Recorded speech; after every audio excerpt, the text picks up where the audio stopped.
¿Qué es la vida sino una interminable sucesión de ciclos? Justo en el instante en que uno concluye, inicia otro. Es la magia de la vida, el aliento permanente de la continuidad, la esencia que construye la historia. Hoy, jueves 13 de enero del 2022, es mi última sesión en vivo con todos ustedes en la plataforma, su plataforma, Insabi Educación. Con el permiso de ustedes, al final me tomaré unos minutos para agradecer a todo este gran equipo. Antes de iniciar la sesión del día de hoy, el doctor Rosbel Toledo Ortiz, coordinador de formación y capacitación del personal de salud, les dirigirá unas palabras. Doctor Toledo, adelante, por favor. Buenas tardes. Buenas tardes, Luis. Bienvenidos sean todas y todos ustedes a esta sesión del Seminario Permanente de Salud Mental que hemos destinado para ustedes todos los días jueves, los primeros 2 jueves del mes y posteriormente los últimos 2 jueves del mes para tratar temas sobre COVID. Precisamente las palabras que tengo preparadas en este momento no van encaminadas al seminario, sino a la ocasión que nos ocupa, que es agradecer al doctor Luis Molina, quien se ha encargado desde el origen de este gran proyecto que surgió en abril del 2020 por iniciativa de nuestro director general, el maestro Juan Antonio Ferrer, y en su momento el titular de la Unidad de Coordinación Nacional Médica, el doctor Alejandro Sbarch, acompañados del equipo del Instituto Nacional de Ciencias Médicas y Nutrición Salvador Subirán, particularmente el doctor Domínguez Cherit y equipo. Como ustedes saben, a lo largo de todo este tiempo, el INSABI se ha preocupado por la educación continua para incrementar sus habilidades y destrezas, porque al final los únicos beneficiados terminan siendo las personas a las que atendemos, nuestros pacientes. El doctor Luis Molina, que personalmente puedo comentar, es una persona proba, honesta, responsable, correcta, muy organizada y muy proactiva, nos ha permitido a todos nosotros generar una comunidad. Como todos ustedes saben, la gran mayoría de ustedes tienen una cita todos los martes, miércoles y jueves. Antes era a las 5, ahora es a las 4 de la tarde, y todos estamos esperando la sesión de COVID Duty. Este COVID Duty que ha evolucionado hacia los seminarios permanentes en la plataforma de Insabi Educación. Pero la verdad es que esta responsabilidad que ha recaído particularmente en el doctor Luis Molina y también en la maestra Jessica Margarita González, la ha sabido conducir muy bien el doctor Luis Molina. Son unas palabras muy breves, no queremos quitarles mucho tiempo, pero francamente sí consideramos que este momento es un momento muy relevante. Sabemos que la razón por la que el doctor Luis Molina nos deja es porque emprende un nuevo proyecto. Él va en busca del progreso, a prepararse como residente en pediatría. Y la verdad es que deja un lugar y un espacio difícil de llenar. Afortunadamente contamos con un buen equipo. El mismo doctor Luis Molina ha sabido generar un buen equipo y trabaja un equipo entre nuestros colaboradores. Y estas sesiones seguirán dándose a cargo del personal de la Dirección de Educación Continua. Aquí a mi izquierda tengo a la directora, la doctora Yesenia Romero. Y también el equipo del INSABI, que seguramente está ahí alrededor del doctor Luis Molina. Luis, te agradezco mucho todo este tiempo, toda la oportunidad que nos has dado de compartir contigo. Los videos quedan grabados, la plataforma, tú te quedas en la plataforma. Ha sido una pieza angular y una pieza fundamental para la elaboración de este seminario permanente, de este entrenamiento continuo México contra COVID. Eres una pieza fundamental en esta coordinación y estamos muy agradecidos contigo. Cuando yo llegué, estaba muy tranquilo de llegar a un equipo donde te encontrabas tú, y durante todo este tiempo agradecerte tu confianza, tu responsabilidad y tu entrega para con el proyecto y para con las personas a las que les ofrecemos esta educación continua. Hay tanto que decir, no quiero quitar mucho tiempo, pero ante todo agradecer tu amistad, tu confianza, y sabemos que te irá muy bien y sabemos que puedes contar con nosotros en adelante. Muchísimas gracias por todo. Doctora Yesenia, si quiere dar unas palabras breves. Doctor Molina, con mucho mi cariño, mi agradecimiento, mi admiración y todo, sobre todo agradecimiento de todo el trabajo que has venido realizando en estos meses que nos hemos conocido. Muchas gracias por abrirme la puerta. Tú fuiste el primero que me hiciste la entrevista. Me sentí muy cómoda y eso se reflejó a lo largo de los meses. Muchas gracias por tu trabajo. Te va a ir muy bien en la residencia y seguramente las personas que te escuchan, muy famoso por todo el país, ya te van a extrañar. Sin embargo, por favor, recuérdanos siempre y sabes que cuentas con eso de nuestro corazón, están abiertas para ti. Muchas gracias, doctor Molina. Un fuerte éxito. Muchas gracias, Luis. Muchas gracias, doctor Toledo. Seguimos Gracias, con la doctor programación. Así es. El día de hoy, como ustedes lo saben, es el seminario de salud mental. Son jueves de salud mental. Y está aquí con nosotros el doctor José Javier Mendoza Velázquez, quien es el coordinador de estos jueves de salud mental. El día de hoy tendremos la ponencia sobre el Día Mundial de la Lucha contra la Depresión por el doctor Cristian Molina Pizarro. El doctor Cristian Molina es psiquiatra por la Universidad Autónoma de Madrid en España. Tiene un diplomado en emergencias en psiquiatría por la Universidad de Alcalá en Madrid, España, y actualmente es subdirector del Instituto de Salud Mental del Gobierno de Yucatán, aquí en México. Doctor Molina, qué gusto que nos acompañe el día de hoy con nosotros. Ya tiene los permisos para que pueda compartir su presentación y activar su micrófono. Adelante, doctor, por favor. Buenas tardes. Buenas tardes. Bueno, gracias al INSABI, como siempre, por generar este espacio. Y a ti, Luis, pues te deseo todo el éxito y que tus pequeños pacientes, que serán tus más grandes maestros, paradójicamente, entre más pequeños, más grandes, te van a hacer crecer a ti y a tu práctica clínica.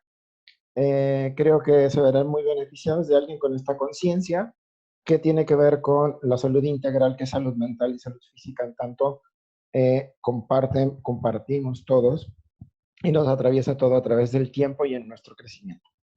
El día de hoy voy a exponer acerca de un trastorno, que es el trastorno depresivo, y ya estoy compartiendo en pantalla. Quiero hablar de esto por muchas razones.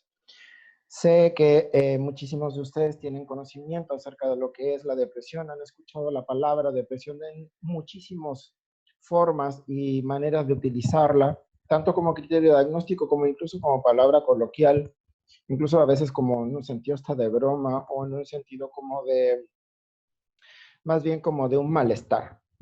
Pero de eso justamente es lo que vamos a hacer, las distinciones acerca de lo que realmente es un trastorno depresivo mayor, cómo podernos diagnosticarlo y algunas otras diferencias que son fundamentales.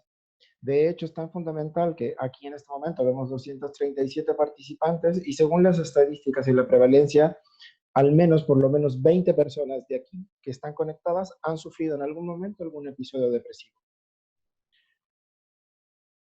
¿Cuál es lo más destacado en la investigación? Pues lo que sabemos hasta el 21 de octubre, según la revista Nature, es que ha habido un aumento global de la depresión y de la ansiedad debido a la pandemia de COVID-19 que ha exacerbado considerablemente la carga tanto de depresión como de ansiedad, no solo en decenas de millones de casos adicionales. Es decir, ahora el subregistro que tenemos, realmente no sabemos al día de hoy cuál es la prevalencia actual.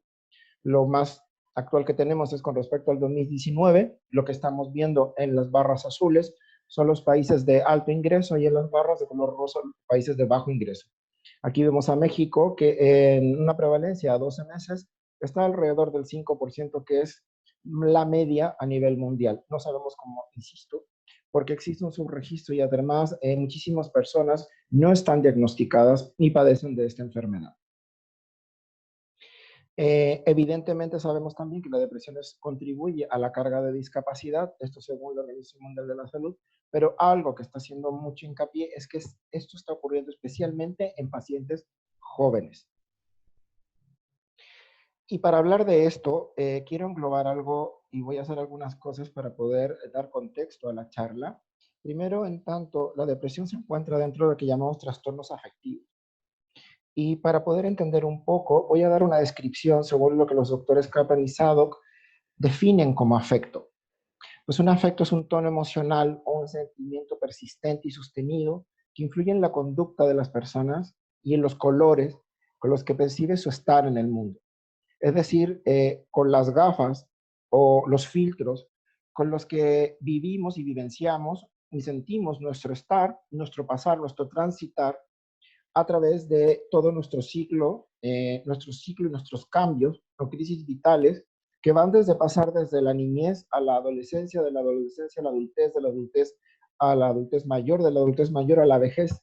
Y estos cambios no son menores y muchas veces son muy como menospreciados, por así decirlos, pero en realidad son tránsitos que todos los seres humanos de una u otra forma debemos pasar con mayor o mejor camino. No hay una forma correcta o incorrecta de transitar estos cambios, pero sin embargo, sí, cada uno de nosotros cuenta con ciertos recursos.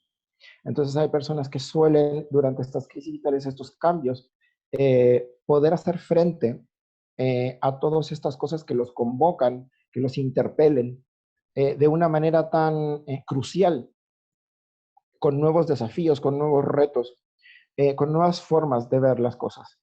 Y para que me gusta darles esta explicación, que es un poquito para que más o menos entiendan lo que estoy hablando con respecto a los cambios y a todo eso que tiene que ver con los afectos. Existe esta metáfora como en los trenes, y para pasar de un vagón a otro, hay un tramo entre medio, que es una parte como flexible, y veremos que pasar desde la infancia a la adolescencia incluye pasar por este pequeño estrecho, que significa que ese paso no es sin miedo. También es un paso de que existe la posibilidad de que el vagón se desconecte y nos caigamos al vacío. Y también existe la posibilidad de que no sabemos qué vamos a encontrar al otro lado del vagón. Pues todos estos cambios que todos los que estamos aquí hemos pasado, porque estás aquí, significa que las has transitado de una mejor o peor manera, pues han incluido en todo tu construcción afectiva. Los afectos se pueden describir como depresivo, triste, empático, melancólico, irritable, eufórico, etc. Hay afectos que pueden ser lábiles, fluctuantes o alternar rápidamente entre extremos, es decir, personas que en un momento están llorando de manera inconsolable y pasar rápidamente a un momento de furia incontrolable. Dentro de estos trastornos afectivos incluyen cambios en los niveles de afectividad, es decir, en los niveles de regulación, en tanto puedes tú o podemos cada uno de nosotros poner un límite con respecto a la vivencia y a cuántos estos afectos nos atraviesan. Pero no solo es eso, y esto es algo muy importante, porque sabemos al día de hoy que muchas personas todavía tienen la tendencia a pensar que la depresión tiene mucho que ver con el tema de la tristeza. En tanto sí, cuando la tristeza toma este semblante más bien melancólico, pero voy a hacer mucho hincapié en esto, que en realidad los trastornos afectivos incluyen principalmente cambios en los niveles de actividad, es decir, en tanto como inhibición. Es decir, que el cerebro como órgano, cuando está sufriendo un proceso depresivo, existe un proceso de inhibición. ¿Qué significa inhibición? Significa que una disminución en tu capacidad de poder realizar alguna actividad que antes realizabas pensando en tu propia subjetividad de un 0 a un 100%. Es decir, una persona que está inhibida de alguna u otra forma disminuye toda su funcionalidad tanto en su trabajo, en su capacidad de concentración, en su capacidad de realizar tareas, en su capacidad de generar lazos afectivos, en su capacidad de poder expresar sus sentimientos de una manera adecuada, en su capacidad de lenguaje, que esto es algo que al día de hoy se está estudiando muchísimo, y también en sus funciones vegetativas. Es decir, esto tiene que ver con el sueño, el apetito, la actividad sexual y muchísimos otros ritmos biológicos. Entonces, por eso estoy como haciendo este alto para contextualizar que los trastornos afectivos no solo tienen que ver con el tema de las emociones, por el contrario, tienen muchísimo más que ver con todo lo que se habla con respecto a una inhibición funcional integral de muchísimos sistemas que iré como planteando momento a momento. Uno de los puntos cardinales y de los criterios diagnósticos que más se ha estudiado el día de hoy, esto es del JAMA del 2020, es lo que llamamos la anedonia. La anedonia al día de hoy se está estudiando porque es un síntoma, un signo cardinal de muchísimas enfermedades, no solo el trastorno depresivo mayor. Tanto el trastorno bipolar, la esquizofrenia, el trastorno del uso de sustancia, el dolor crónico, la enfermedad de Parkinson y otras enfermedades cursan con lo que llamamos anedonia. En tanto, anedonia como una disminución de la capacidad de sentir placer. Quiero que sepan que la capacidad de experimentar placer es esencial para el bienestar. De hecho, es esencial para el desarrollo de la corteza cerebral desde nuestro nacimiento, incluso antes. Es esencial y por eso tenemos todo un sistema de recompensas. De hecho, es tan esencial que justamente esta capacidad de experimentar placer de diversas situaciones en múltiples dominios, pues también genera todo lo que conocemos como el trastorno por el uso de sustancias. Me refiero cuando todo esto está como disregulado. Hacia el otro lado, cuando perdemos esa capacidad de sentir placer por lo que antes nos gustaba o disfrutábamos o sentíamos como una felicidad de vivir y en este momento no, puede ser, como dije, en diferentes dominios y en cosas tan básicas como dejar de disfrutar de la comida, de la bebida, de pasar tiempos, del ocio, de convivir con las personas o incluso de dejar de disfrutar de cosas físicas, literalmente. De hecho, los pacientes con trastorno depresivo mayor en promedio no disfrutan de 6 de las 14 recompensas diarias que he enumerado, que van incluyendo incluso desde la alimentación hasta la articulación del lenguaje. Entonces, la anedonia, no voy a ponerme tan específico con respecto a la parte neurobiológica, pero sí les quiero decir que es una cosa fundamental y que además se cree que es un síntoma clave que va a diferenciar la depresión de otros trastornos de ansiedad. ¿Okay? Que al día de hoy sí existen episodios depresivos mixtos, ansiosos y depresivos, pero la anedonia, para que la tengan siempre en presente, hay que explorarla.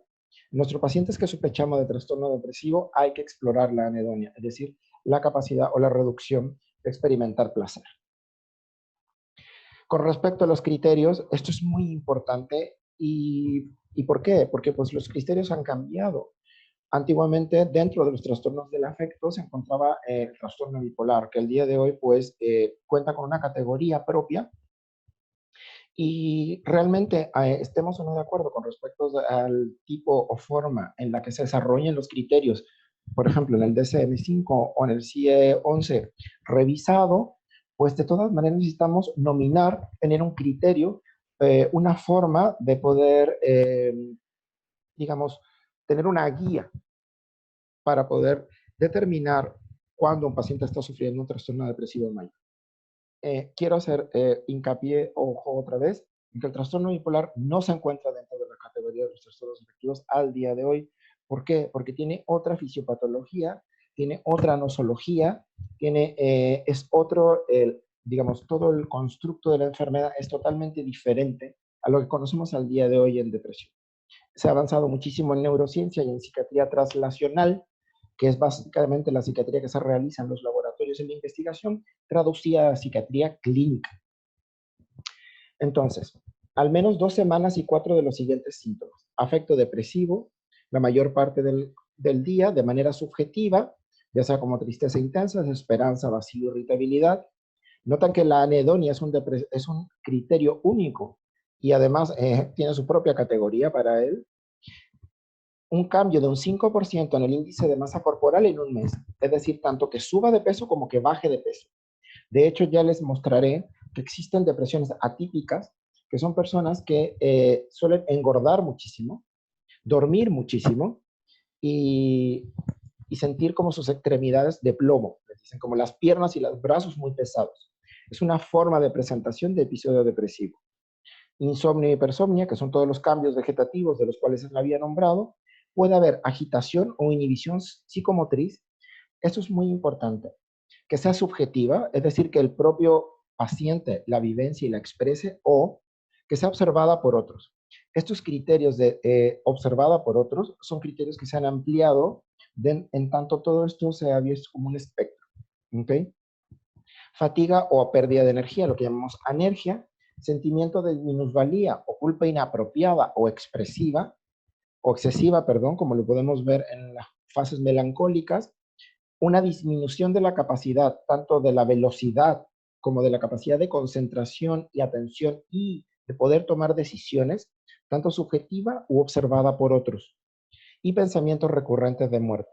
Y no solo es el miedo a morir, aquí va incluido un criterio que, dado que participo en el Programa Nacional de Prevención del Suicidio, siempre hay que explorar qué es la ideación suicida con o sin planificación, o si ya ha tenido algún tipo de comportamiento suicida. Pero de alguna forma, para procesos demotécnicos fácil, fíjense que son varias A. Podríamos decir que la A de anedonia, la A de anergia, la falta de energía, la A de apatía, la A de abulia, que tiene que ver con la capacidad de pensamientos, decisión y de voluntad, y las ideas suicidas. Entonces, por lo menos ya mnemotécnicamente, si se acuerdan de las 4A, anedonia, apatía, anergia, abulia e ideas de muerte, pues ya nos da un panorama bastante importante para lo que significa, porque de hecho la depresión, existen muchos criterios para atenderlas desde atención primaria. Y es importante que los conozcamos. Tenemos también lo que llamamos episodios depresivos. Episodios depresivos no significa un trastorno depresivo mayor, cursa con algunos de los otros criterios. Existen diferentes subtipos. Algo que siempre los caracteriza es la anedonia, insisto, junto con los pensamientos o sentimientos de desesperanza y minusvalía. Los pacientes suelen describirlo más bien como un dolor emocional. Y aquí algo que los caracteriza son múltiples quejas somáticas. ¿Ok? No es extraño ver en la práctica clínica habitual muchísimos pacientes con episodios depresivos que no llegan a consultar por episodios depresivos, sino más bien por alguna patología psicosomática.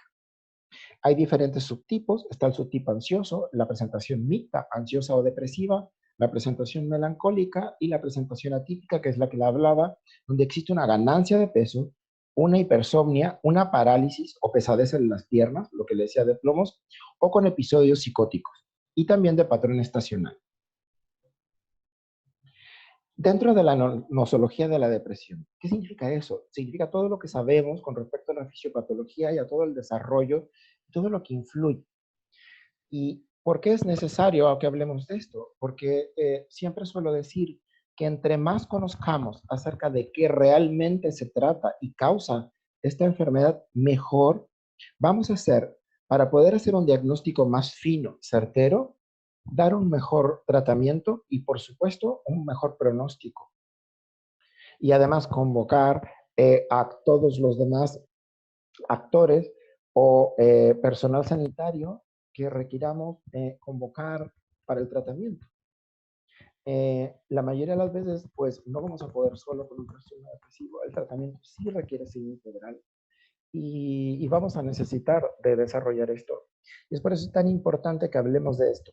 Sé que es como la parte más pesada, que tiene que ver con la parte genética y la parte epigenética, la parte biológica, la parte de todo el funcionamiento cerebral que se ve inhibido, pero es importante, porque si ustedes lo conocen, lo van a poder reconocer. Solo para que vean, este es un estudio del Molecular Psychiatry, es bastante moderno, además, es del 2022, de enero, del 8 de enero, o sea, hace nada.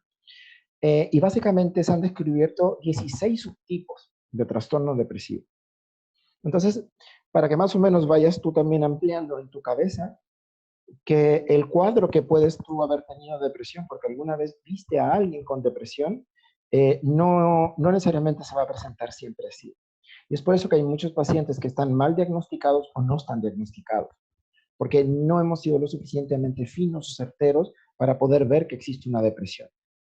Si sabemos que existen 16 subtipos, imagínate cuántos subtipos más o menos crees que has visto, o más o menos cuánto. Y existen diferentes subtipos en tanto, no solo la presentación, sino también la edad de inicio, la recurrencia, la tendencia suicida, la depresión postparto, entre otros. Incluso unos con graves síntomas muy, muy inhibitorios.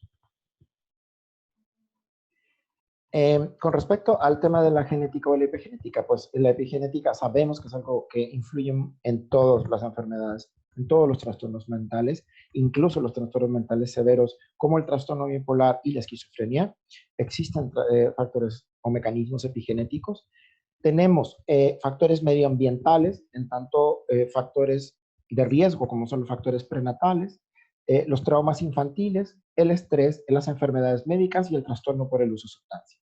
También tenemos ciertos factores protectores, como el apoyo social, los recursos que cada uno puede tener para enfrentar estos cambios o crisis vitales que todos transitamos durante la vida, y el ejercicio. En el trastorno depresivo mayor tenemos como 3 grandes niveles. Un nivel que tiene que ver con la conducta, un nivel que tiene que ver con las redes cerebrales y un nivel que tiene que ver con el nivel molecular. Con respecto al nivel del comportamiento, vamos a tener síntomas afectivos, síntomas cognitivos y síntomas somático-vegetativos, que esto es básicamente lo que vamos a poder ver en la consulta, en la clínica, en un paciente, que es el nivel del comportamiento. Pero es importante que en tu mente, en tu cabeza, traigas que dentro del cerebro de ese paciente están ocurriendo ciertas situaciones. Y ciertas situaciones que tienes que tener en cuenta. Número 1, hay disminución en el volumen de ciertas regiones cerebrales. Es decir, el tener un trastorno depresivo mayor, sin tratamiento durante el tiempo, genera deterioro. Genera deterioro, igual como genera deterioro un trastorno bipolar, como genera trastorno o una esquizofrenia. De hecho, al día de hoy sabemos que los síntomas residuales de la depresión, es decir, una persona que no ha logrado recuperar por completo su funcionalidad, ya sea porque ha pasado mucho tiempo sin tratamiento, o porque en realidad no ha sido bien tratada, médica o integralmente, queda con síntomas residuales. Entonces, no solo hay que enfocarse en la conducta que estamos viendo, sino también traer a nuestra conciencia qué está ocurriendo en el cerebro. Hay circuitos que tienen que ver con la prominencia y con todo el mesolímbico que se encuentran afectados. Evidentemente hay áreas que tienen que ver con la inhibición, que sobre todo es la ínsula, la amígdala y otras partes cerebrales que están mediando estos procesos de control de emoción, y también, por supuesto, todo lo que tiene que ver con la cognición, es decir, el nivel cortical. Más abajo, y esto, bueno, tampoco es necesario que lo sepas, pero están ocurriendo cambios a niveles moleculares. ¿Por qué es importante saber los cambios a niveles moleculares? Te voy a decir por qué. Porque esto determina si se va a hacer si esto se va a convertir en algo crónico o irreversible. Recuerda que en cierto momento los cambios de neuroplasticidad, los cambios neuroadaptativos, se vuelven crónicos e irreversibles. Es por eso que tenemos que tener toda nuestra artillería lista para generar un tratamiento integral con el paciente, sabiendo que todo esto está ocurriendo en todo el sistema del paciente. Hay niveles en los cambios en los neurotransmisores, en la neuroplasticidad, en las hormonas que tienen que ver con el estrés y, por supuesto, en los procesos inflamatorios. Ahora, fíjense, ¿qué le está pasando en esta diapositiva? Están pasando un montón de cosas. No se confundan ni voy a darme todo el speech de todo lo que ocurre aquí. Nada más quiero mostrarles que no es simplemente el hecho de, usted tiene un problema con la serotonina. Es muchísimo más complejo que eso. Entonces, no te aventures en decir, usted tiene un problema con la serotonina, porque la gente va y piensa que en realidad, pues, voy a comer algo más de triptófano, entonces, pues, deme algo para la serotonina, o cuando en realidad, ¿por qué? Porque además realmente no lo sabemos, y además se requiere hacer algo mucho más fino. Aquí te voy a decir algunas de las causas que conocemos al día de hoy del trastorno depresivo mayor, que no solo tienen que ver con la serotonina, evidentemente está implicada, pero podemos tener mutaciones en la enzima que transforma el triptófano en serotonina, podemos tener una reducción en los metabolitos de ciertas, digamos, sustancias intracelulares, o podemos tener malfunciones de los transportadores, o tenemos receptores que son súper sensitivos, o polimorfismos. En la serotonina hay muchos polimorfismos. Tenemos el polimorfismo SSLL y el SL. ¿De qué depende de eso? Pues de la genética, del lugar donde hayas nacido. También podemos tener alteraciones en la proteína G. podemos tener alteraciones intracelulares a nivel de los segundos mensajeros. Y si te estoy hablando un poco en japonés, ¿qué significa esto? Pues significa que al final van a haber cambios a nivel nuclear, o sea, cambios a nivel en el ciclo de Krebs, cambios a nivel, de hecho, por eso se está estudiando esto, porque sabemos, como hay cambios en los niveles de energía, las células o los, digamos, o los organelos que se ocupan de la energía se llaman mitocondrias. Entonces, muchos reguladores mitocondriales se están utilizando el día de hoy para saber si influyen o no, apoyan o no en el tratamiento del trastorno depresivo mayor. Pero cuando ya hay cambios a nivel nuclear, pues quiero que sepas que esos cambios en algún instante serán irreversibles. Pero para que, simplemente para que veas que no es simplemente el hecho de, oh, a usted se le acabó la serotonina o a usted le está fallando la serotonina. O sea, hay muchas más cosas incluidas. Verán aquí la norepinefrina. ¿Y por qué? Porque estos dos son los principales neurotransmisores implicados en el trastorno depresivo mayor, la serotonina y la norepinefrina. Veremos también que hay otros sistemas implicados, entre ellos el más implicado es lo que tiene que ver con el eje hipotálamo-hipófisis adrenal.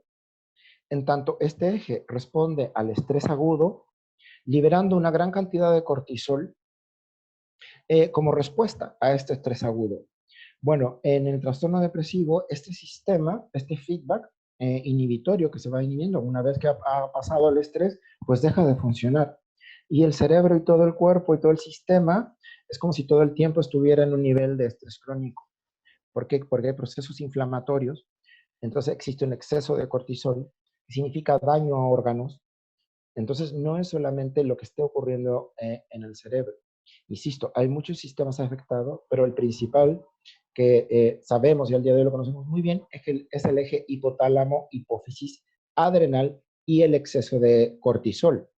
Sabemos además que en el hipocampo hay una disminución de su tamaño y hay unos factores neurotróficos del crecimiento que se encuentran reducidos, que justamente es lo que genera la plasticidad. Y por supuesto tenemos también, hay algo que es muy importante, una afectación en la corteza, en tanto los niveles de modulación cognitiva. Al incrementar, pues evidentemente el cortisol y todo lo que tenemos, todo lo que tiene que ver con el estrés y la respuesta inflamatoria, autoinmune también. De hecho, para que vean, esto es del 2019, lo que ustedes ven en la barra verde son los trastornos depresivos mayor versus los controles o pacientes o usuarios sin trastorno depresivo mayor. La barra azul son los pacientes con trastorno depresivo mayor y en comparación con las personas que sufren trastorno bipolar, y los rosados son los trastornos depresivos mayor en comparación con el trastorno bipolar, la esquizofrenia, los trastornos de ansiedad, el trastorno obsesivo compulsivo y los trastornos por el uso de sustancia. ¿Qué tenemos? Por un lado tenemos la diferencia en promedio del volumen que vamos perdiendo según la región cerebral. Como verán, la más afectada y que atraviesa a todas estas enfermedades, que lo tenemos aquí en rosita, es el hipocampo. Es el hipocampo, en tanto, veremos muchísimas, digamos, alteraciones que van a tener que ver con, no solo por eso insisto, no solo con la parte afectiva, emocional, sino más bien con la parte de cognición, de aprendizaje, de memoria, de trabajo, de poder incluso traer recuerdos a la mente y muchísimas otras áreas que no los quiero agobiar con tanto, pero en realidad quiero que sepan que existe una disminución del volumen. ¿Qué significa eso? Significa que estamos perdiendo células del sistema nervioso central al mantener un trastorno depresivo mayor sin tratamiento. También dentro de la nosología es muy importante dentro de la depresión, porque lo tenemos que ver y tiene que ver con estos cambios y con estas formas de transitar estos crisis vitales o situaciones o enfermedades. Y existen estos factores psicodinámicos, los voy a nombrar porque creo que son importantes siempre tenerlos en cuenta, que tienen que ver también con la epigenética y con el desarrollo de la corteza cerebral. En primero está la alteración en la relación con la madre, madre en tanto función.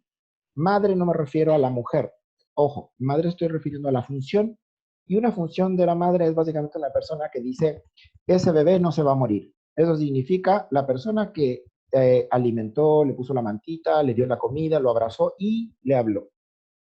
Y eso ocurre entre los 10 y los 18 meses Sabemos que están las depresiones anaclíticas graves, que son los niños a los cuales nunca se les habló, se les dieron los cuidados y no se les habló, y pues mueren antes de los 8 meses. Entonces, la relación madre-infante, en tanto madre como función, ojo, no como persona, puede ser la abuela, la tía, el tío, el abuelito, el hermano mayor, la hermana mayor, quien sea, tiene que ver con objetos de pérdida reales o imaginarios, que tiene que ver con la identificación.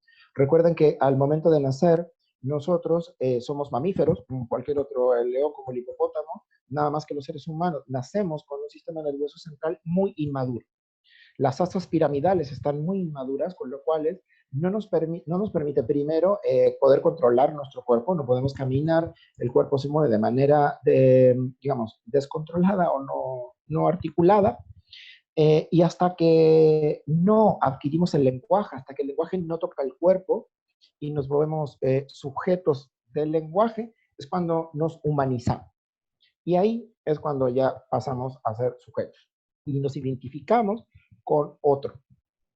Y esta introyección puede ocurrir de una manera sana o puede afectar y ser un factor para cómo vamos a transitar estos cambios y estas situaciones vitales según los recursos que tenemos. Hay situaciones que van a exigir todos los recursos que una persona tenga, que pueden ser situaciones de enfermedades graves, accidentes, traumas, etcétera, u otros van a... Entonces, en realidad, no tiene tanto que ver con respecto a qué cantidad de problemas tiene una persona, si tiene más o menos problemas. En realidad tiene que ver con la capacidad de cómo utiliza sus recursos, en tanto todo ha tenido este desarrollo en la familia. Y por eso es tan importante tener también esto en cuenta. Y la pérdida de los objetos, tanto esto es algo que, bueno, hablan muchísimo, sobre todo en el psicoanálisis, especialmente en Melanie Klein, con respecto a que existe una fase depresiva en la cual preferimos entrar en una fase como de depresión porque tenemos esta cosa de amar y odiar a la misma persona que nos está cuidando, porque nuestra supervivencia depende de esa persona. Y al mismo tiempo que sentimos amor, sentimos odio, y además existen diferentes pérdidas.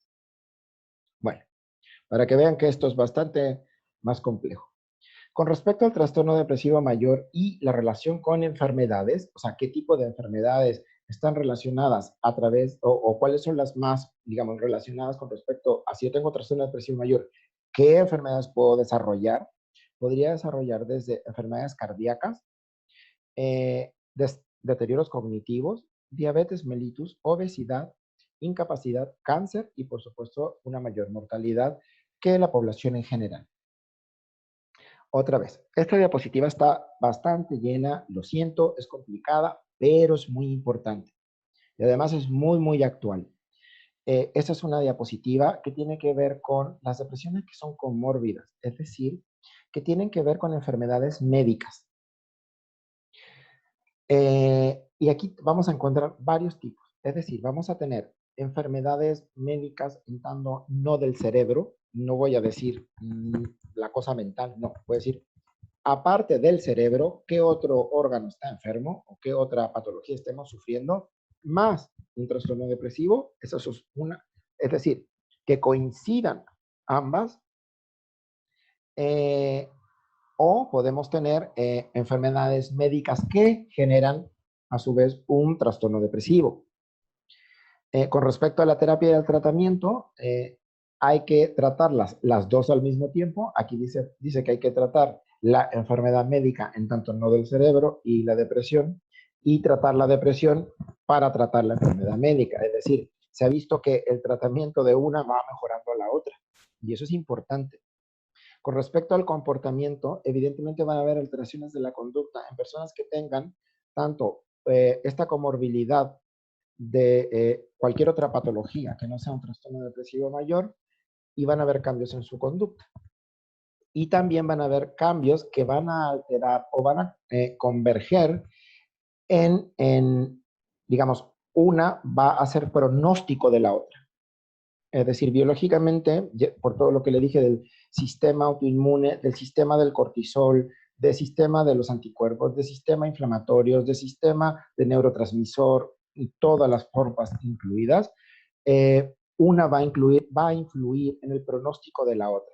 Y por supuesto existe todo lo que tiene que ver con los aspectos psicosociales que es justamente lo que insisten, y es por eso que hice un alto ahí, porque es importante hablar de los recursos y la resiliencia, es decir, de las herramientas que nos permiten lidiar con estos cambios o crisis vitales que vamos, y sí son importantes estos factores psicosociales, en tanto para ambas enfermedades. Es decir, mejorando los factores psicosociales, mejorando estas herramientas y estos recursos, se ha visto que sí influyen en el pronóstico de ambas enfermedades. Es decir, el trastorno depresivo mayor y cualquiera otra. Y aquí hay un montón de sugerencias que tienen que ver el comportamiento, como el fumar, la inactividad física, el incremento del riesgo de sufrir otra enfermedad, digamos, hipertensión, diabetes mellitus, o sea, más de una. Evidentemente, aquí también hablan otras cosas que tienen que ver con el interferón, las interleucinas y otras cosas que pues no me quiero meter mucho, pero con respecto al manejo sí voy a hacer una. Y quiero que vean que aquí para el manejo, para ambas, recomiendan la psicoterapia y la farmacología, es decir, para ambas, tanto para las enfermedades médicas como para la depresión. Esto lo voy a pasar muy rápido. ¿Por qué lo voy a pasar muy rápido? Porque al día de hoy hay muchísima gente que está pasando por duelos. ¿Ok?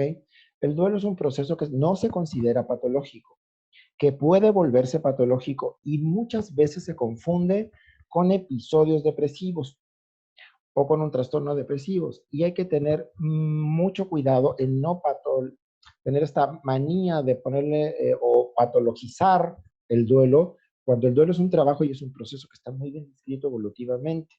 El duelo es tan antiguo como la muerte y es una, digamos, el duelo es la combinación de dos palabras.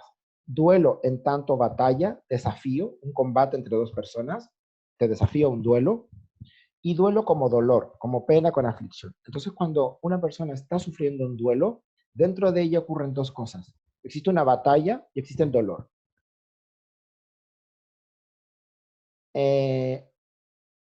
¿Por qué viene la parte de la batalla? La batalla tiene que ver en tanto de, al mismo tiempo que hay una parte mía que sufre y siente que se haya perdido, hay otra parte que lo odia porque se ha ido.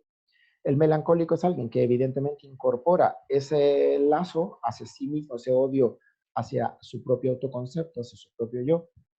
Y está lo enigmático, qué querrá decirnos al dejarnos, etc.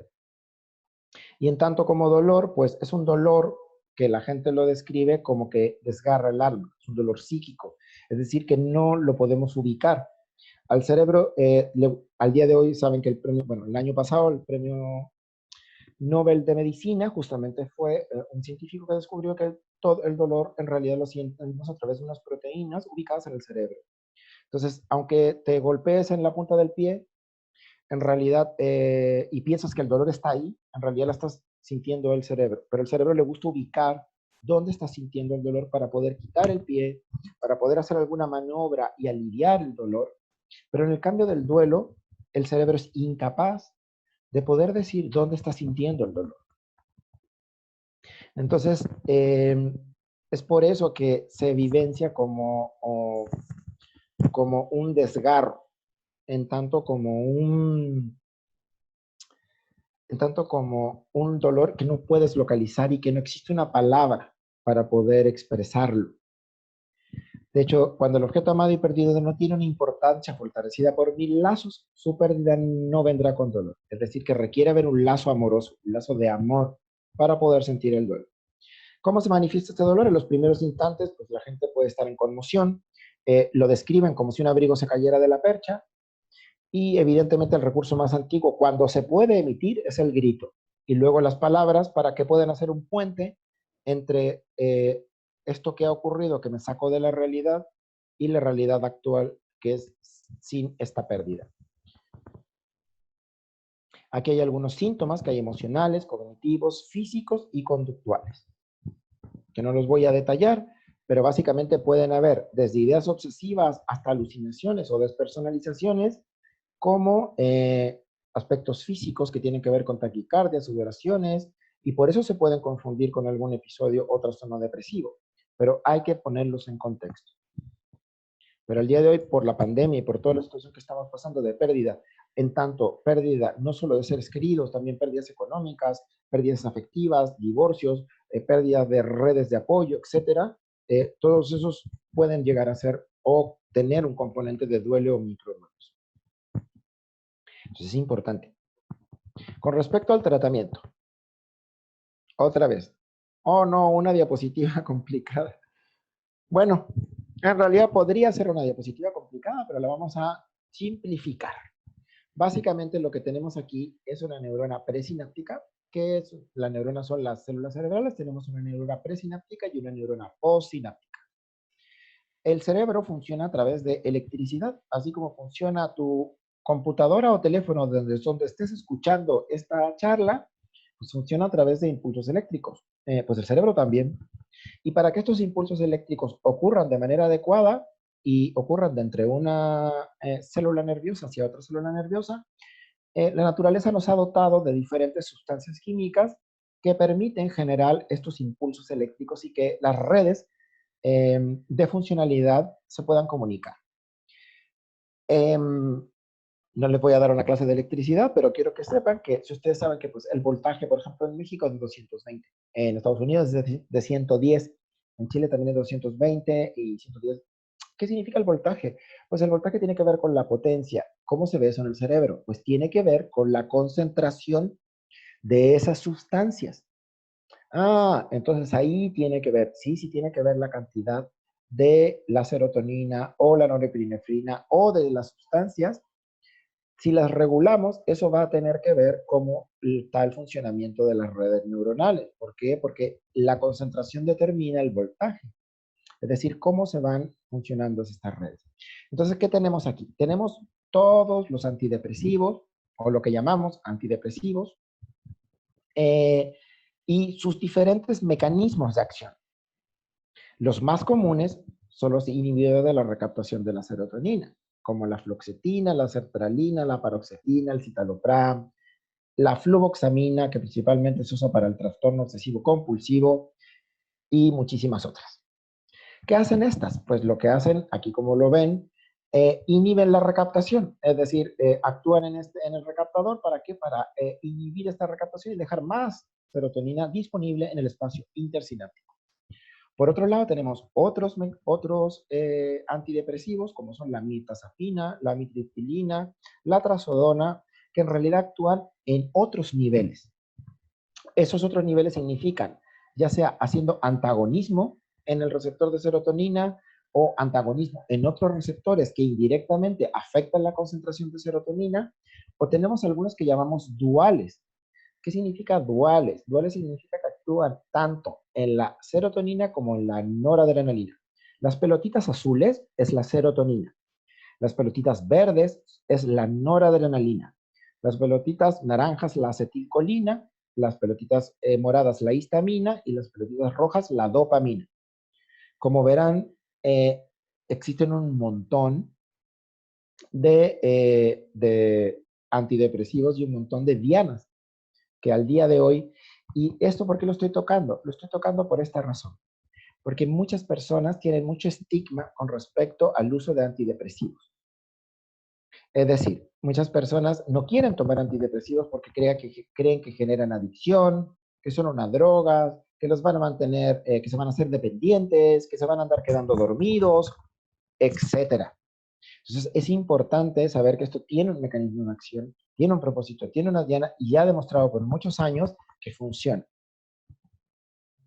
Con respecto a la comorbilidad con enfermedades, pues tenemos comportamientos como ya sabemos, lo típico, el no hacer ejercicio, el fumar, los biológicos que tienen que ver con la inflamación, los efectos sociales, los efectos biológicos y farmacológicos. Con respecto a la psicoterapia, ¿cuál es la que más investigación tiene al día de hoy? La terapia cognitivo-conductual de tercera generación, y es equivalente a los medicamentos antidepresivos en los trastornos depresivos leves. En los trastornos depresivos moderados y severos sí requerimos la combinación de ambas, farmacológicas y terapia, aunque en realidad siempre se recomienda ambas, pero en los trastornos depresivos leves sí podemos utilizar solamente la terapia cognitivo-conductual porque ha demostrado una eficacia tanto a corto plazo como a largo plazo. También existen otras terapias como la sistémica, la psicoanalítica, interpersonal y familiar. Y fíjense esto es algo que del 2021, que tiene que ver con las leyes, con las redes sociales, con todo este sistema nuevo de comunicarnos del Zoom, de todas las formas, y las personas con depresión, como hay algunas aquí, expresan un pensamiento distorsionado en las redes sociales. Entonces, investigaciones han demostrado que el lenguaje de las personas con depresión es menos positivo, tienen menor valencia del texto y contienen niveles más altos del lenguaje autorreferencial. Es decir, a través del análisis, a través de inteligencia artificial, de la forma del lenguaje y de la escritura y de la narrativa, se puede conocer o tener alguna idea de personas que se encuentran pasando por un episodio depresivo. Eso es fundamental, dado el alto uso que realizan los adolescentes y los adultos entre 15 y 29 años de las redes sociales como mecanismo de expresión, en tanto para la prevención del comportamiento suicida como para la detección de ciertas enfermedades. Es decir, esto es algo muy, muy interesante y es algo que está ahora mismo en boga y en mucho desarrollo, porque sabemos que muchísimas personas utilizan las redes sociales para expresar y mostrar sus sentimientos, sus aflicciones, incluso hacer toda una narrativa acerca de utilizando un cierto lenguaje, y todo eso puede ser predictor o de algún trastorno, y además a nosotros nos convoca en tanto poder utilizar un análisis de esta narrativa como, sobre todo para poder prevenir y cómo comunicarnos, tanto en la prevención del comportamiento suicida como el trastorno depresivo mayor. Y fíjense, algunos ejemplos. Catastrofismo. Exagera la importancia de los eventos negativos. El mundo será un desastre, la noche será un desastre, la política es un desastre, todo es un desastre. El razonamiento dicotómico. Nunca le gustaré a nadie. Siempre está en una situación categorial. Todo o nada. Siempre descalifica los positivos. Está bien, pero. Tienen un razonamiento emocional, pensar que algo es verdad y que lo que hablan solo es la verdad y sus creencias es totalmente cierto. Creen poder hacer adivinación, hacer predicciones generalmente negativas sobre el futuro. ¿Cuánta gente no vemos a través que son haters en las redes sociales? Y autorreferenciales. Etiquetado y etiquetado incorrecto, etiquetarse a sí mismo de manera de neutra negativa, casi desastrosa, ampliación y magnificación, filtrado mental, leer la mente, creer que saben lo que otros están pensando, etcétera, etcétera. Estas son algunas de las distorsiones que se han encontrado en el lenguaje de las personas con trastorno depresivo mayor en las redes sociales. Y por último, la psicoterapia. La psicoterapia para estas personas que tienen bastantes distorsiones cognitivas, vendrían en las que se enfocan principalmente en el pensamiento y el lenguaje, que son las que ahora expresan, en este momento son las que dan mejores resultados para las personas que tienen trastorno depresivo mayor con altos niveles de distorsiones cognitivas, producto justamente de todo lo que tiene que ver con el uso de las redes sociales. Las intervenciones que se forman en otro mecanismo, como la actividad física, el ritmo circadiano, pueden ser adecuadas también para las personas que, además del trastorno depresivo mayor, tienen estas distorsiones cognitivas. También existen otros tratamientos, como la estimulación magnética transcraneal, que esto no es farmacológico. Estos son dispositivos, son instrumentos, son mecanismos. También tenemos la fototerapia, que es la exposición a una cierta rango o ondas de frecuencia de luz, y que sobre todo se utilizan para las depresiones estacionales. Y con eso terminé. Como ven, es muchísimo. Intenté resumir las cosas más importantes. Para hablar de esto es todo el mundo. Imagínense que ya al día de hoy, el 8 de enero, ya llevamos 16 subtipos de depresión, de trastorno depresivo mayor. ¿Y cuántos más nos queda por descubrir? Y por eso me da gusto ver tanta gente conectada, porque significa que hay interés. Y hay muchísimo interés en algo que es muy actual. Así que muchísimas gracias al INSABI, al doctor José Javier Mendoza por la invitación y a cada uno de los que estuvo aquí al día de hoy. No sé si hacemos preguntas, no hacemos preguntas o aquí lo dejamos. Sí, bueno, nosotros no vamos a hacer preguntas, pero vamos a dar espacio porque sí hay unas preguntas prácticamente desde el inicio ya empezaron a preguntar. Pero antes, gracias por compartirnos de muy a tu manera lo que tenías que decir sobre la depresión. Gracias por aceptar este espacio. Creo que hay varios puntos que dejaste muy en claro y algunos bastante interesantes más en el contexto de algunas de las cosas que nosotros solemos creer que no representan el pensamiento real, ¿no? Como las redes sociales. O sea, creo que es más, a veces hasta sabes, ¿no? A qué red social meterte cuando quieres encontrar más violencia, más odio, y a veces esto es lo que significa que a veces ahí llega mayor cantidad de personas con depresión. Entonces sí creo que es muy importante que vayamos viendo algunas de estas cosas. Y pues bueno, ahorita le voy a pedir a Luis, muchas gracias por todo esto, que nos vaya verificando las preguntas por última vez, porque no le vamos a robar el privilegio que nos lea con gusto las preguntas por última vez, pero antes que nada, la depresión es un problema de la salud pública que usualmente no vemos como un problema de salud. Y esto es uno de los puntos con los que hemos tratado de luchar durante toda esta gestión. Creo que el posicionar que la depresión es algo en lo que podemos hacer algo desde las estrategias de la salud pública, desde nuestra comunidad, enfocándonos en las personas, da mucha claridad para lo que nosotros podemos abordar después de esto. Y pues bueno, no sé, Luis, si nos quieras comentar qué preguntas tenemos.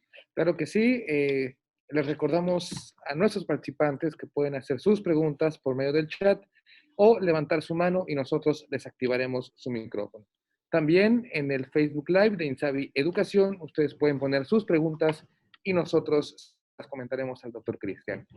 Mientras, doctor, ya tenemos aquí una pregunta de Liliana Aldred que dice, ¿a partir de cuánto tiempo, cursando con la enfermedad, se comienzan a observar cambios en la fisiología cerebral, doctor?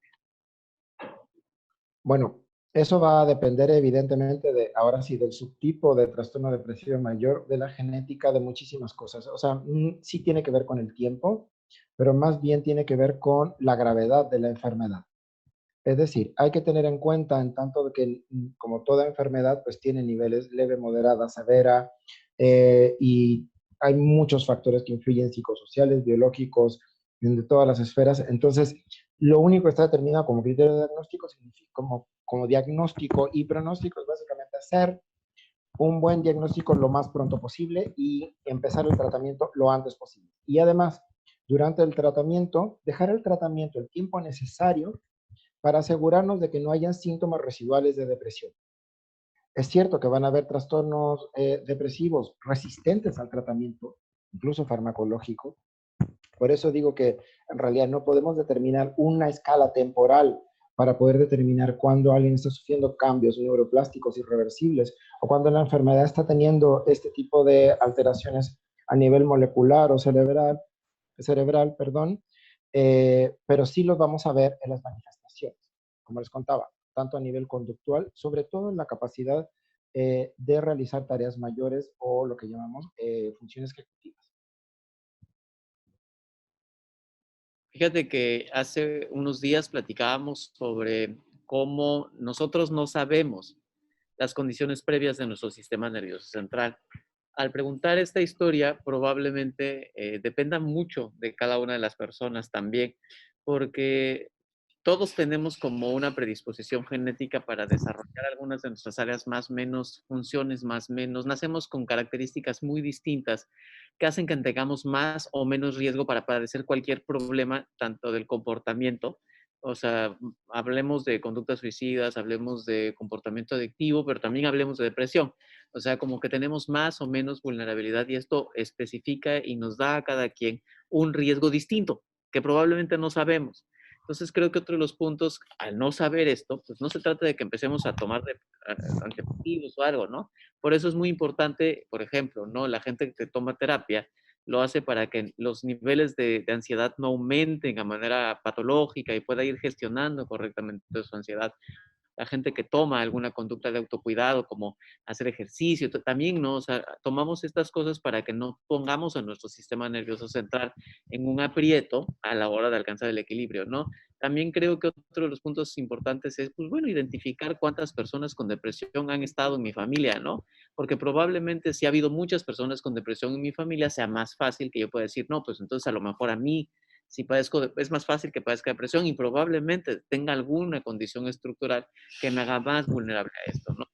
Sí creo que hay, mencionas varios puntos que nos ayudan y creo, ¿no? Que aparte cada uno de nosotros es distinto y tendremos que hacer un importante ejercicio de autoevaluación para saber cómo lo podemos prevenir y cómo podemos identificar nuestros riesgos. Muchas gracias, doctor Cristian. Gracias, doctor Mendoza. Aquí tenemos una pregunta de Carla Ramos que nos dice, qué gran tema, es algo muy amplio para un tema en el que aún hay muchos clichés en la salud mental. Mi pregunta es, ¿hay una contraindicación para el uso de antidepresivos y si hay algún efecto a largo plazo del uso de los antidepresivos, doctor? Muchas gracias. Bien, con respecto al tema del uso de antidepresivos, aquí viene una cosa en particular, contraindicación. Fíjense el asunto. Quiero ser claro con respecto a que primero se requiere realizar realmente, como bien dice el doctor José Mendoza, un excelente y ser muy fino a la hora de tener un diagnóstico. Realmente contraindicación sería tener, por ejemplo, un trastorno bipolar y que en realidad lo que hayamos diagnosticado como un trastorno depresivo mayor en realidad sea una fase depresiva dentro de un trastorno bipolar y que el antidepresivo haga que gire o cicle hacia un episodio hipertímico o de manía. También tenemos algunas otras contraindicaciones que tienen que ver más bien con tanto la tolerancia y la tolerancia, eso ya no vamos a entrar en términos de farmacogenómica, que no me quiero meter ahí. Es decir, algunas personas toleran mejor algún tipo de fármacos que otros, me refiero en tanto la diana para el fármaco, incluso en la dosis. Eso varía muchísimo, pues, de todo lo que ha dicho el doctor José, de la genética, de tu composición física, de tus conductas, de tus hábitos, muchísimas cosas influyen. Entonces, en realidad, como contraindicación, básicamente está lo del trastorno bipolar, como primera instancia, es decir, un buen diagnóstico. Sí es cierto que algunas personas que pueden generar síndrome serotoninérgico, pero a través de otros procesos. Por eso no quiero ser tan específico, porque sí tiene que ver mucho con todo este concepto, digamos, de nuestra propia genética, bueno, epigenética y de todos esos factores. Pero así como tal, de contraindicación básica, bueno, y además, cada antidepresivo tiene evidentemente una indicación específica. También eso es algo que sí me gustaría mencionar porque muchas veces veo en la consulta pacientes que llegan con 3 antidepresivos que hacen lo mismo. Y en realidad, pues, no dejan, en algún momento, como que dejan de hacer su efecto, los pacientes se vuelven resistentes al tratamiento farmacológico y no son pocos los pacientes que al final terminan teniendo una depresión una depresión mayor resistente al tratamiento. Muchas gracias, doctor Cristian. Aquí tenemos un comentario de Diego que nos dice, buenas tardes, ¿hay algún test en el área de enfermería que pueda aplicar e interpretar de manera legal o solo los psicólogos pueden aplicar estos test? Y otro punto, doctor, ¿hay actividades o dinámicas que favorezcan a salir de alguna depresión mayor o menor en personas adultas mayores?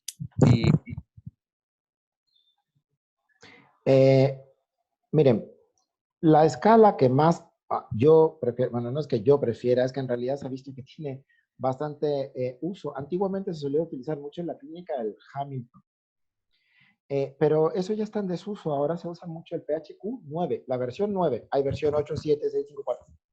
¿Por qué? Porque la versión 9 primero es autoaplicable. Y el que sea autoaplicable da mucha fiabilidad a las respuestas, digamos, a lo que te dice y eso no es necesario que la esté aplicando un psicólogo, la puede aplicar un enfermero, la puede aplicar un trabajador social. Me refiero al término porque es autoaplicable. Lo que sí es que evidentemente la valoración de la de la encuesta, pues no se necesita mucho, es muy simple, hay que sumar y restar ciertos puntos y dará ciertas impresiones diagnósticas. Y de ahí a lo que se va a desarrollar después como tratamiento, pues eso es otro cuento, porque eso evidentemente va a depender de las áreas que se vean afectadas en el sujeto, en el paciente. En segundo lugar, con respecto a actividades, la primera actividad número 1 es incluir la psicoterapia. Sí está bien comer sano, las verduras, no, todo lo demás sí está muy bien, háganlo y lo hacemos todos, incluyendo tengas o no tengas depresión. Pero el tema de la psicoterapia tendría que ir en la canasta básica para este tema. O sea, debería ir incluida, así como nos hacemos un chequeo, no sé, anual de si tengo porque hay gente que se espanta porque tengo los triglicéridos altos y eso pues los espanta tremendamente. Y además traen una depresión pues, de porte de una catedral, pero lo que les importa es que tienen los triglicéridos altos. Entonces, me refiero a la psicoterapia, es algo que tenemos que tener en cuenta, tenemos que ofrecérsela a los pacientes a la edad que sea. O sea, ya insisto, en todo esto que he visto, en todo este camino, desde la niñez se puede presentar en cualquier momento la depresión. Me refiero a cualquiera de estas etapas que he visto a través del ciclo vital. Y va a tener diferentes formas de presentación, pero la enfermedad en sí misma, todo lo que hablé de la fisiopatología y la nosología, pues eso está ocurriendo dentro del cerebro de las personas con un trastorno depresivo. Perfecto, doctor. Y Déjame bueno, sí, adelante. hay una parte importante de lo que mencionaba Cristian. El PHQ-9 puede ser aplicado por cualquier profesión. No es como que haya un sujeto legal para aplicar el PHQ-9. Entonces, me parece a mí también la escala que actualmente posee más evidencia para identificar los síntomas de la depresión o para cuantificar los síntomas de la depresión. Eso nos puede ayudar mucho en nuestra práctica para poder decir, oye, ¿será esto o no será depresión? Aplico un PHQ-9, sale más de 20, dices, ah, sí, es muy probable que esto sea depresión y necesita tratamiento en este momento. Entonces, me parece una gran opción.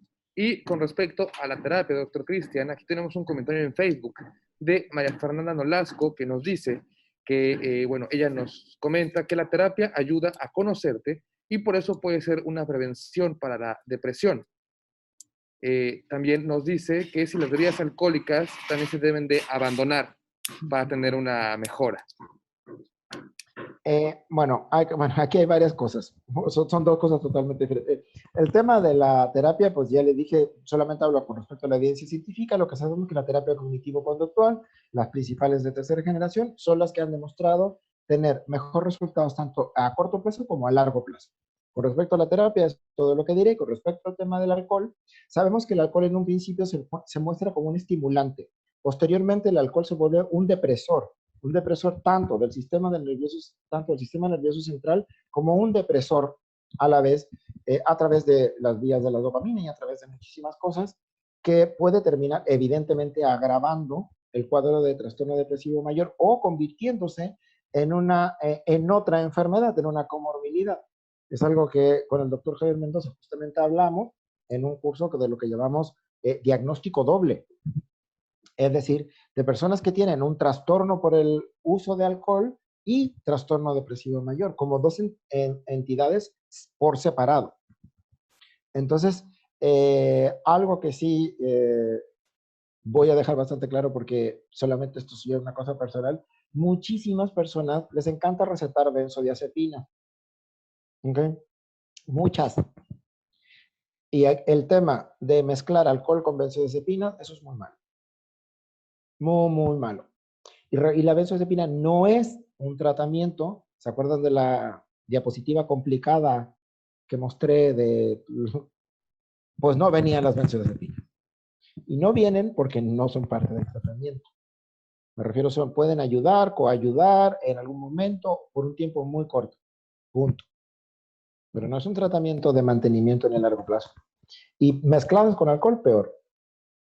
Entonces, nada más es importante con el tema del alcohol o de cualquier otro consumo de sustancias, nada más verificar primero si es algo que está ocurriendo sincrónicamente, es decir, al mismo tiempo, o hubo una que apareció primero y luego la otra, o cuál fue primero, cuál fue después, y además tratar las dos de manera simultánea. Perfecto, doctor Cristian, muchas gracias. Aquí tenemos una interesante pregunta del doctor Kevin Bustos que nos dice, Dentro de la fisiopatología del trastorno depresivo mayor, usted mencionó que pueden existir defectos en los mecanismos intracelulares acoplados a proteínas G. Si es así, ¿es únicamente para el trastorno depresivo mayor o el defecto es simultáneo para otros neurotransmisores? Es decir, ¿un paciente con trastorno depresivo mayor puede tener algún otro trastorno psiquiátrico a causa de este defecto, doctor? Sí, sí, claro que sí. De hecho, bueno, a la persona que hizo esta pregunta, hay un artículo de la revista Nature del año 2020, que es el artículo, como el artículo hermano mayor de otro artículo del 2016, donde se comparaba la relación, es decir, la carga genética que comparten en un principio 5 trastornos mentales y en la última revisión 8 trastornos mentales a través del mapa genómico humano. Y se encontró que el trastorno depresivo mayor está fuertemente relacionado a otros trastornos, entre ellos los trastornos evidentemente de la ansiedad, el trastorno obsesivo compulsivo, algunos trastornos de la conducta alimenticia, etcétera. ¿De qué significa? Traducido eso al cerebro, ¿qué significa eso? Recuerden que los genes son justamente lo que están encargados de decir o que contienen la información de cómo está construido nuestras células, cómo estamos construidos nuestro cerebro. En tanto, si hay alguna alteración y se comparten, pues justamente existen estas, digamos, de hecho, todo esto empezó porque alguien hace muchos años empezó a preguntarse si habrá un origen común a todos los trastornos mentales. Entonces, por eso es justamente que se está haciendo todo este análisis para saber cuáles son las enfermedades más relacionadas entre sí, cuáles son los genes más relacionados entre sí, y esos genes que codifican en el cerebro de manera tal que pueden tener predisposición, como bien decía el doctor José Javier, a distintas otras patologías. Y sí, un trastorno depresivo mayor puede tener perfectamente un trastorno de la conducta alimentaria, puede tener perfectamente un trastorno de ansiedad asociado, puede tener perfectamente un trastorno obsesivo compulsivo asociado, que son, según esto, digamos, las más frecuentemente asociadas dentro de los locis que comparten. Las que más asociadas están genéticamente es el trastorno bipolar, la esquizofrenia y los trastornos del espectro autista entre sí, porque comparten el 75% de la carga genética. No están asociadas al trastorno depresivo mayor. Es por eso que son dos cosas patologías y fisiopatologías muy, muy diferentes. Perfecto, doctor. Muchas gracias. Aquí también tenemos otra pregunta de Fernando de Jesús Hernández que nos dice, la salud mental está siendo muy afectada en esta etapa de disturbios pandémicos, económicos y de violencia pública e inseguridad. ¿No cree que deberían autorizarse mayor número de psicólogos en las dependencias médicas, doctor? Insisto, realmente, y voy a hacer algo, el tema es el siguiente. El tema tiene que ver, partamos con hacer la detección en atención primaria, como bien decía el doctor José Mendoza. El PHQ-9 lo puede hacer cualquier médico en cualquier lugar, en cualquier parte rural. O sea, tenemos brigadas de apoyo salud mental donde hay un psicólogo y 20 que no son psicólogos, que son promotores de salud, etcétera, etcétera. Y que ya el solo hecho de tener una detección, es decir, de poder hacer un diagnóstico y una buena referencia y una contrarreferencia, eso en realidad ya eso es un avance. Entonces, justamente, tal vez, no sé si, obviamente, siempre los psicólogos y también por los psiquiatras, evidentemente, quisiéramos tener, y no tenemos por qué compararnos de que queremos ser Dinamarca o Suecia. No tiene que ver con eso porque no somos Dinamarca ni Suecia, ni tenemos la genética de los daneses ni de los suecos, ni el territorio, ni la geografía, ni la cultura, ni la comida, ni nada. Entonces, nosotros tenemos que adecuarnos a nuestras propias transculturalidades, a nuestro propio sistema, y en eso es lo que estamos trabajando, justamente a llevar a la salud, a equipararla a la salud pública. Es decir, que esto se vea como, por ejemplo, así como es importante la salud bucal, llevarla a lugares donde hay 1000 habitantes, pues nosotros también estamos llevando la salud mental a donde antes no llegaba a ninguna parte. Y tal vez no contamos con todos los psicólogos ni con todos los psiquiatras, que evidentemente sería lo ideal, pero lo importante es girar la pirámide y sacar, o sea, que no lleguen las personas. Justamente lo ideal sería que no llegara las personas al psiquiatra. Me refiero, partimos desde el tema, desde que el autocuidado, todo lo que podamos hacer preventivo, estamos proactivamente siendo preventivos. Ese es el punto. Me refiero, ya tenemos los casos que tenemos y de seguro hay muchísimos más. Y que evidentemente nos faltan muchísimas cosas por avanzar, sí. Pero hay que hacer esta reestructuración que tiene que ver con un cambio de paradigmas, de creencias, insisto, si ustedes buscan al día de hoy, y los invito a hacer el ejercicio en el PubMed o en el Nature, y ponen depresión, pongan solo depresión si quieren, los primeros artículos que le van a salir van a ser depresión en atención primaria. ¿Por qué? Porque es justamente lo que está haciendo todo el mundo entero.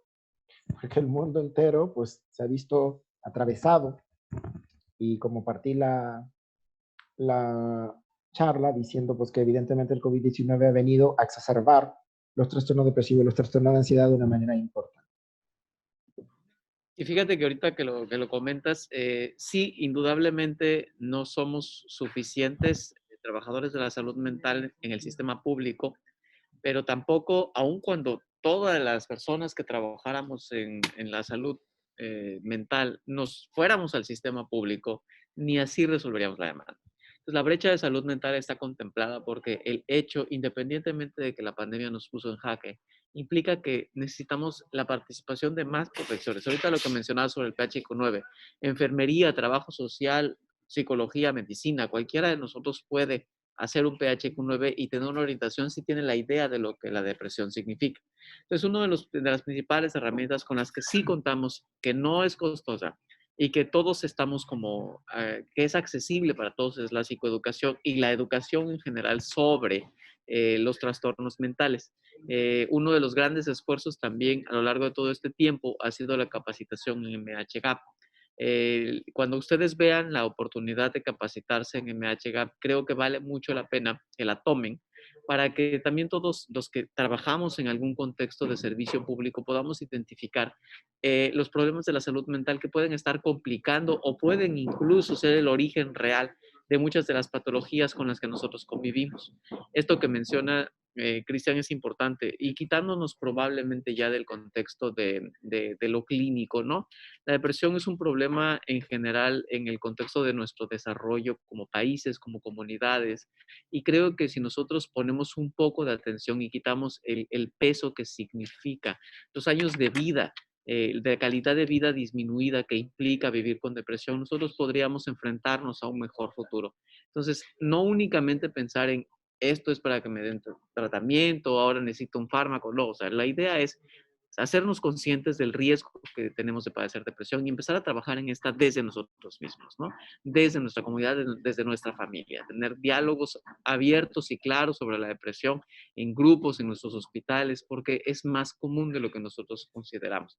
Entonces creo que es muy importante quitarnos de la cabeza un poquito también la idea de la asistencia como el primer paso, ¿no? O sea, el punto inicial no necesariamente tiene que ser tengamos más herramientas para atender. Creo que uno de los puntos es más, tengamos más herramientas para vivir con todas estas cosas que nos está implicando vivir el momento que vivimos actualmente. Habilidades para la vida, manejo del estrés, regulación, cualquiera de todas estas cuestiones que a veces son un poco más como, pues, no sé, favorecen, digamos, la complicación o terminan en consumo de sustancias, nos ayudan un poco a prevenir estos puntos, ¿no? Fíjate que hay un punto que igualmente ahorita que vale la pena que nada más, no quiero dejar de mencionar, es la confusión con el inicio del consumo de alcohol. A lo largo del tiempo, el alcoholismo ha sido, digo, muy tolerado socialmente y durante la pandemia el incremento del consumo de alcohol ha sido potencial. Y las primeras fases generan mucha confusión con la depresión por la misma situación, ¿no? O sea, de repente la gente no se está dando cuenta que tiene como este factor asociado al consumo de alcohol. Si las personas que llegan con ustedes parece que tienen como síntomas de depresión, pero como que no lo logran identificar, no se les olvide también preguntar consumo de alcohol. Ha sido mucho más frecuente de lo que nosotros contemplamos en la pandemia y a veces no únicamente puede complicar, sino confundirnos en el diagnóstico de depresión. Entonces vale mucho la pena que estas historias usualmente vienen juntas. Ya lo mencionaba también el doctor Molina, ¿no? A veces con el consumo de sustancias viene ahí involucrado el problema de la salud mental. Muchas gracias, doctor Mendoza. También al doctor Cristian. Aquí también tenemos una última pregunta de Rafael Camacho, que nos dice, ¿cómo se puede distinguir un trastorno depresivo mayor de un trastorno de depresión persistente, doctor Cristian? Vale. Fíjense una cosa. Es importante la clasificación o las nominaciones o las formas o categorías, ¿ok? Es importante en este sentido, voy a hablar mucho específicamente del DSM-5 y el CIE-11, y tienen que ver, y ahora sí, los criterios diagnósticos. Entonces, hay muchas veces que los pacientes llegan con diagnóstico como, es que tengo depresión crónica. Eso no aparece en los criterios diagnósticos. Si es persistente o no persistente, tienen que ver siempre con criterios. Recuerden que en los criterios diagnósticos va incluido el tiempo, el número de signos y síntomas que incluye eso, y la parte de la fisiopatología de la enfermedad. Entonces, básicamente, dependiendo de la escala que yo estoy utilizando, es decir, del manual que estoy utilizando para clasificarlo, lo persistente o no persistente vendría más bien en tanto la evolución durante el tratamiento, no durante la primera evaluación o durante digamos, porque eso tiene que ver más bien con subtipos o con clasificaciones dentro de los mismos. Evidentemente no se los quise poner todos porque son muchos. O sea, me refiero, existen estas formas mixtas, y luego dentro de estas formas mixtas hay otras formas que son con síntomas persistentes, con síntomas recurrentes, con síntomas psicóticos, con síntomas, y luego hay que hacer toda una subdivisión de esos síntomas psicóticos. Entonces, realmente como poder hacer una categoría, como bien lo hablamos muchas veces con muchos compañeros, esto de ser tan rígidos con respecto a una categoría es complicado. Me refiero, en tanto, mejor es tener un espectro de lo que todo es el trastorno depresivo, como trastorno depresivo. Si le pongamos el apellido mayor, persistente, resistente, eso va dentro o implícito de muchas, o depende de muchos otros factores o focos, dependiendo de cómo incluso los estemos abordando. Entonces, todas estas cosas muy categoriales, pero es lo que tenemos y es lo que usamos en la práctica clínica habitual, pues es lo que hay. Sin embargo, para la práctica clínica, pues sí tenemos que tener esta apertura, y para todos los que estamos aquí, en pensar de que todo esto es justamente es un espectro. Me refiero, a lo mejor en 20 años lo que llamábamos trastorno depresivo va a cambiar hasta de nombre, ni siquiera se va a llamar trastorno depresivo, a lo mejor va a tener otro nombre, no sé. Recuerda, no hace mucho tiempo no existía el trastorno depresivo, a la gente se le llamaba melancólica, o antiguamente, muchos años más, pues lo pueden encontrar en la Ilíada, es un libro griego de Homero, lo pueden encontrar en el Antiguo Testamento, personas que se describían como con depresión sin usar la palabra depresión. ¿A qué voy con esto? A qué voy con que tenemos que ir un poco más allá de los criterios diagnósticos. Me refiero, eso nos sirven de guía y nos sirven de, digamos, como de, no, eso, básicamente de guía y de orientación. Pero tenemos que realmente apelar a muchísimas más, a otras herramientas, a otros actores que tenemos que involucrar, es decir, a los familiares, sea el nombre que sea, la patología que sea, y en esto estoy hablando para todos los trastornos mentales. Me refiero, hay que traer a todos a la mesa, los que están involucrados. Entonces, no me gusta tanto esta cosa de tanta categoría, porque ya entramos en una discusión que al final no tiene sentido. Me refiero, es como que se pusieran a pelear los DSM-5 con los del CIE-11 porque una cosa y otra. Entonces, no tiene mucho mayor sentido. Tiene mucho más sentido tener esto como que es una visión, una guía, y luego de ahí, dentro de la subjetividad de cada uno, pues habrá que hacer lo que se requiera para que el paciente esté bien. Sí, creo que, digo, ya como para ir terminando, ha habido varias interesantes preguntas. esto que mencionas sobre las categorías diagnósticas es un hecho. Las categorías existen para escribir libros y para hacer estudios de investigación. Cuando la depresión llega a tu vida, hay que preocuparnos porque se vaya, porque los síntomas no estén. ¿Cómo lo vamos a hacer?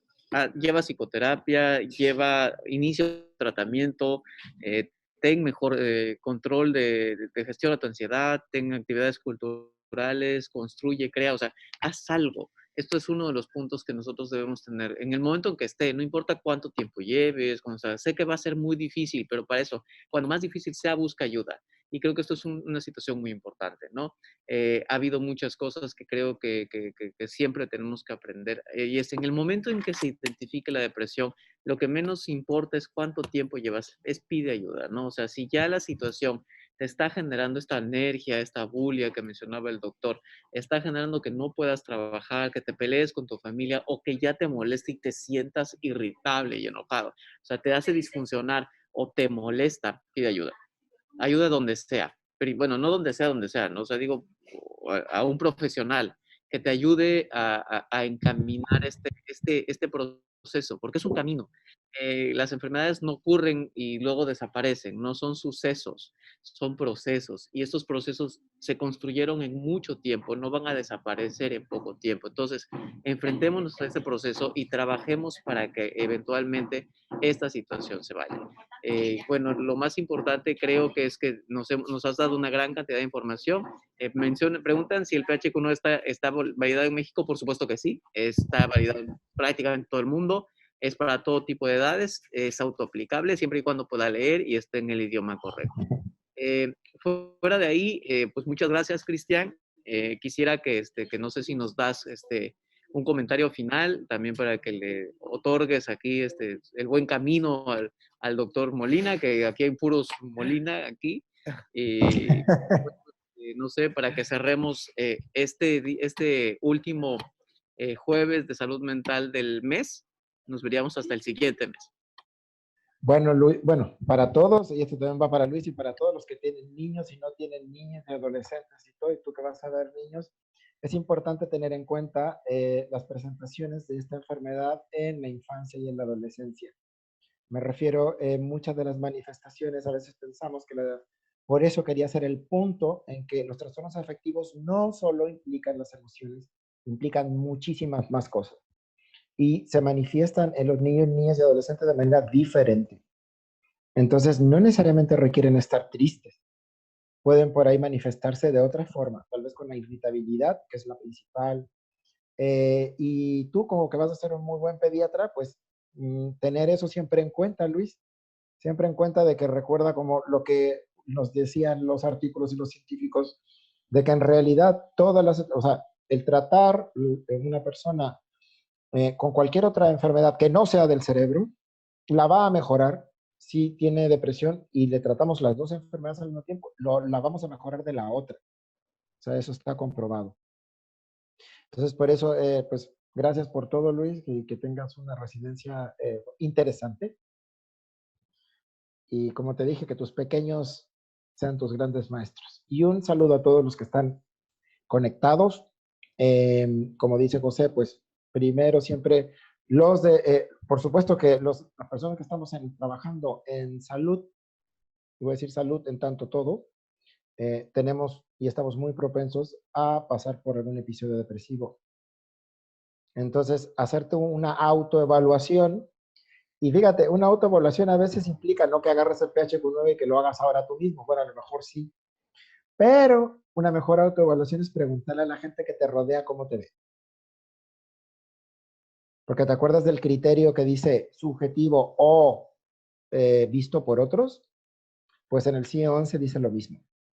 Entonces, por ahí tú no estás viendo, no te estás dando cuenta de que a lo mejor pues, tu conducta ha cambiado, tus patrones de sueño, de comida han cambiado, tu estado de ánimo ha cambiado, pero la gente alrededor tuyo sí.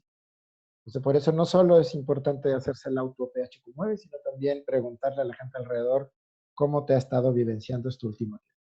Y muchísimas gracias al doctor Javier Mendoza y Luis. Un muy buen camino. Gracias al INSABI y nos vemos pronto. Sé que hubieran quedado muchas preguntas, sobre todo de esquizofrenia, pero algún día las contestaré. Muchas gracias, doctor Cristian. No podemos dejar pasar todos los comentarios que hay felicitándolo por su gran ponencia, una ponencia muy clara, muy completa. De hecho, bueno, esperamos que con el nuevo equipo nos siga acompañando en más jueves de salud mental, doctor Cristian. Claro que sí, muchas gracias. Aquí voy a estar y vamos a estar. Perfecto. Muchas gracias a todos. Y entonces nos vemos en el próximo jueves, el primer jueves de febrero. Muchas gracias. Muchas gracias a todos nuestros participantes. Les recordamos que en el chat tienen el link para que puedan tomar la asistencia el día de hoy y puedan resolver la evaluación para que puedan obtener su constancia. Me voy a permitir tomar unos pequeños minutos para dar unos pequeños agradecimientos. En primer lugar, dar un agradecimiento al director general del INSABI, al maestro Juan Antonio Ferrer Aguilar, quien fue quien confió en mí y estuvo al pendiente de todas las sesiones de COVID Duty y estuvo al tanto de todas ellas. También al doctor Raúl Peña Viveros, titular de la Unidad de la Coordinación Nacional Médica, quien, del cual tuvimos todo el apoyo para seguir con estas capacitaciones para todo el personal de salud. Y también al doctor Rosbel Todero Ortiz, coordinador de formación y capacitación del personal de salud, quien pues nos dio todo el apoyo para estar en estas capacitaciones y pues nos dio muchas ideas y nos juntó a todo el equipo necesario para que esas capacitaciones fueran posibles para todos ustedes.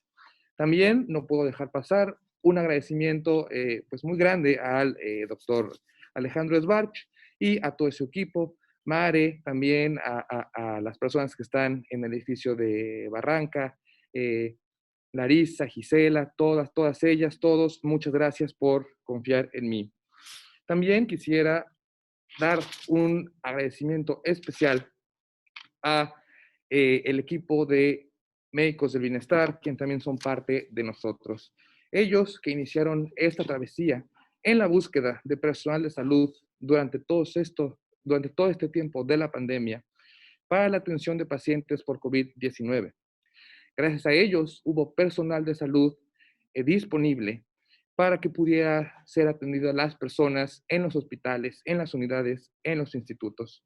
Mi respeto y mi admiración a todos ellos, ya que fueron días difíciles, fueron minutos que se hicieron horas y horas que se hicieron días, en las que pues tuvieron que sacar personal de salud de las piedras para poder dar la atención a los pacientes.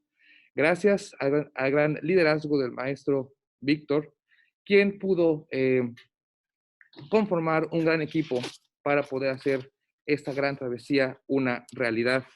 Maestro Víctor, Alex, Lore, Marco, Dani y Ana, por supuesto, ustedes son y serán siempre los médicos del bienestar. Y también a mi equipo, a todo mi equipo que participó con nosotros y que estuvo conmigo desde el inicio, a Jessica Yescamar, gracias, mi respeto, mi cariño y mi amistad por siempre, por estar desde el primer día en mi equipo conmigo, apoyándome y pues siendo un mismo equipo. Ahora a Jandri, a la doctora Yesenia, a Brenda, a Beto, a Sergio, a David, a Cano, a la licenciada Arellano, a la doctora Madrid, a la doctora Vilchis, a Pau, al doctor César, a todos, gracias por siempre tener una sonrisa y por siempre estar apoyándome en los momentos difíciles y no tan fáciles en el trabajo y de mi vida.